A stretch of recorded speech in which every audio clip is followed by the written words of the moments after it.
Hello guys, welcome back to our channel Pooja Gantyala YouTube channel. Today's special video capsicum gravy curry. So ఇప్పుడు మీరు ఇలా try చేసి ఉండరు. So ఒకసారి try చేయండి, చాలా బాగుంటుంది.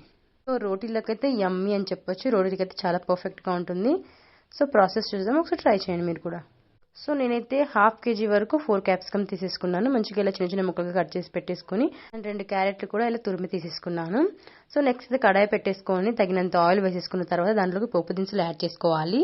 ఆవాలు, జీలకర్ర, 2 ఎండుమిర్చి కూడా యాడ్ చేసుకుని అండ్ పచ్చిమిర్చి కూడా యాడ్ చేసుకొని 1-2 బిర్యానీ ఆకులు కూడా యాడ్ చేసుకొని దాల్చిన చెక్క అండ్ 2-3 లవంగాలు కూడా యాడ్ చేసుకొని పచ్చిమిర్చి కూడా యాడ్ చేసుకున్న తర్వాత అవి కొంచెం ఫ్రై అయిన తర్వాత ఆనియన్స్ కూడా యాడ్ చేసుకొని మంచిగా అవి కూడా గోల్డెన్ బ్రౌన్ కలర్ వచ్చిన తర్వాత 2 ఉల్లిపాయలు అయితే ఇలా కట్ చేసి వేసుకుంటున్నాను. మంచి ఫ్లేవర్ వస్తుంది అనమాట ఇవి వేసుకుంటే.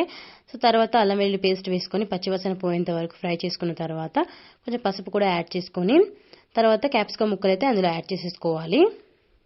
సో ఇలా క్యాప్సికమ్ ముక్కలు వేసిన తర్వాత ఒక 10 or 20 మినిట్స్ వరకు మంచిగా మగ్గనివ్వాలి. అలా అయితేనే మంచిగా మగ్గుతాయి. సిమ్లో పెట్టేసుకొని మూత పెట్టేసుకొని మగ్గించుకోవాలి. ఇలా మగ్గిపోయిన తర్వాత వీటిలో కొంచెం క్యారెట్ తురుము చేసుకున్నాం కదా, సో అదైతే యాడ్ చేస్తున్నాను.